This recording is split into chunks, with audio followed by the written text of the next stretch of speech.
Olá pessoal, tudo bem com vocês? Na nossa aula de hoje vamos trabalhar aqui um assunto bem importante que trata de divisores de um número natural. Bem, se eu estou trabalhando com divisores, a ideia vem de divisão. Então, eu tenho que procurar aqui, por exemplo, os divisores de um número por quem ele pode ser dividido.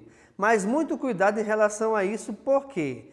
Porque se eu imaginar um número natural qualquer, ele pode ser dividido por qualquer outro número natural, mas eu só posso considerar como divisores aqueles que possuem como resultado uma divisão exata. Como assim, por exemplo? Supondo que eu vou dividir 8 por 5. É possível dividir 8 por 5? Com toda certeza. Só que essa divisão ela não é exata.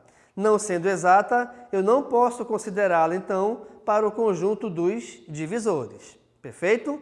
Então, de novo, divisores provém de divisão exata. Então, eu só posso considerar os resultados da divisão que são exatos. Ok? Então, olha só. Divisores, como eu acabei de lhes falar, vem de divisão exata. Perfeito? Então, olha só aqui, por exemplo. Eu tenho o D10. Por que D? D de divisores. Então, todo o conjunto de divisores recebe como nome, reparem aqui, a letra D maiúscula. E, além disso, de quem eu estou determinando os divisores é o número que vai ficar entre os parênteses. Aqui nesse caso, então, se eu tenho D10, eu quero determinar, então, o conjunto dos divisores de 10. E aí, vamos lá. Eu tenho nesse conjunto 1, 2, 5 e 10, por exemplo, né? Só rapidamente pegando aqui o próximo. Se eu tenho aqui o D18, eu quero determinar o conjunto dos divisores de 18. Então, nós temos 1, 2, 3, 6, 9 e o próprio 18. Outro próximo aqui, ó. Divisores de 25, eu tenho 1, 5 e o 25. Divisores de 7, eu tenho o 1 e o 7. Gente, como é que você verifica se de repente o que você está fazendo, né, o conjunto que você está determinando está certo ou não? São 3 dicas bem importantes e essenciais. Primeira delas, todo o conjunto de divisores, reparem, ele começa sempre pelo número 1. Até porque todo e qualquer número sempre será possível dividir por 1. Ok. Segunda dica é, todo e qualquer conjunto de divisores, dependendo de quem você está determinando, sempre terminará por ele. Então, por exemplo, se eu estou aqui determinando os divisores de 10, obrigatoriamente o último elemento tem que ser o 10. Se aqui nesse caso é o 18, obrigatoriamente o último tem que ser o 18. Se aqui é o 25, o último tem que ser o 25. E como nesse último aqui eu quero achar os divisores de 7, ele tem que acabar em 7. Perfeito? Outra dica bem bacana é a seguinte. Você vai verificar a quantidade de divisores. Se a quantidade for ímpar, você faz o seguinte, olha só. Os extremos iguais, a multiplicação sempre é a mesma. Aqui nesse caso nós temos então 4 elementos, né? Uma quantidade par. Então aqui eu tenho, reparem, 1 vezes 10, 10. 2 vezes 5, 10. Perfeito? Deu o mesmo valor que está nos parênteses? Deu. Então o conjunto está correto. Se por algum acaso você pegou sempre os extremos e de repente tu achou um resultado diferente do número que está nos parênteses, tu já sabe que teu conjunto tem 2 possibilidades. Ou ele está errado porque você realmente colocou ali um número errado, ou ele está errado porque você você não colocou esses números em ordem crescente. Então é importante que você sempre coloque esses valores em ordem crescente. O que é ordem crescente?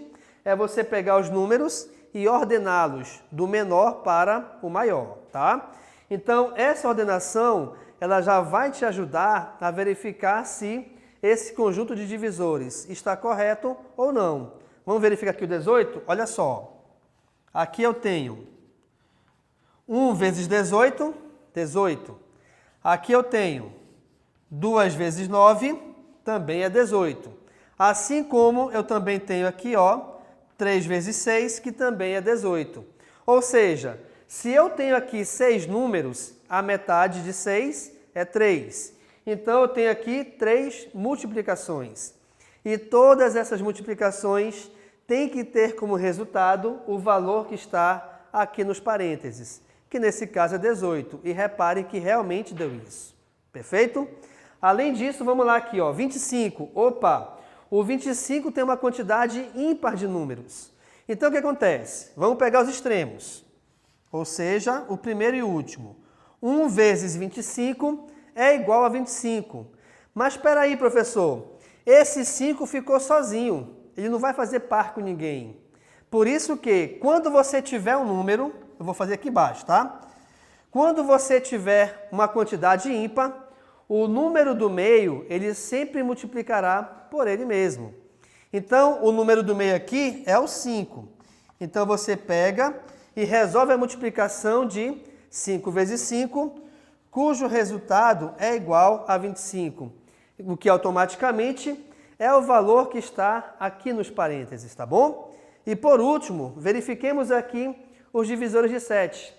Os divisores de 7 são 1 e 7.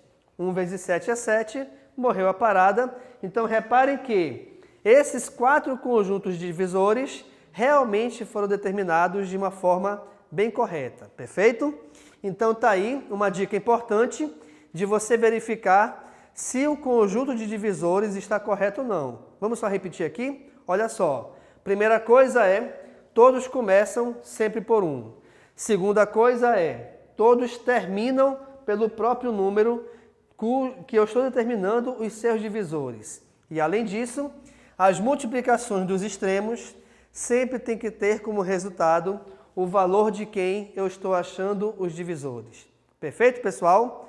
Ok, vamos aqui a algumas dicas bem interessantes. O 0 não é divisor de nenhum número natural. Por quê? De novo, divisor vem de divisão.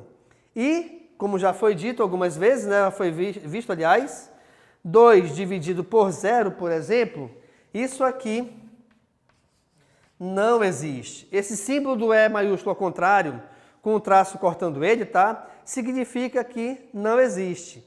Então, pessoal, não existe divisão por 0, tá? Nenhuma. Bem, então se eu não posso pegar nenhum número e dividir por 0, automaticamente o 0 não é divisor de nenhum número natural. Perfeito? Próxima dica. O maior divisor de número natural sempre será ele mesmo. Então, quer dizer o seguinte, o que acontece? Como eu lhes falei aqui, né? Se eu tenho os divisores de 10, o maior divisor é ele mesmo, que é o 10. Se aqui eu tenho os divisores de 18, o maior divisor é ele mesmo, que é o 18. Assim, a mesma ideia vale para o 25 e a mesma ideia vale para o 7, tá bom? Uma outra dica bem interessante é, se ao determinar o conjunto dos divisores, esse número só possuir 2 divisores, ele é chamado de número primo. Ok? Então, por exemplo, já que o 7 só teve 2 divisores, o 1 e ele mesmo, então o 7 é considerado um número primo. Perfeito, pessoal? Então, olha só, nessa nossa aula aqui, nós vimos então o que são os divisores e como que a gente faz para classificá-los, tá? Então, de novo, ó, para acharmos os divisores, eu tenho que o conjunto começa sempre por 1 e sempre terminará por ele mesmo. Aqui, como exemplo, eu coloquei o 10, 18, 25 e o 7. Além disso, sempre verifique a multiplicação dos seus extremos para analisar se esse conjunto foi feito corretamente ou não, ok? Outra dica importante é que o 0 nunca será divisor de nenhum número natural. E o maior divisor de qualquer número sempre será ele mesmo. Outra coisa importante é verificar o seguinte, tá? Os divisores, já que eu sei onde acaba, esse conjunto ele é finito. Muito diferente dos múltiplos, que é um conjunto infinito, tá? Então, os divisores nós sabemos onde termina, nós sabemos onde começa e onde termina, todos eles. Ok, pessoal? Então, muito obrigado e tchau.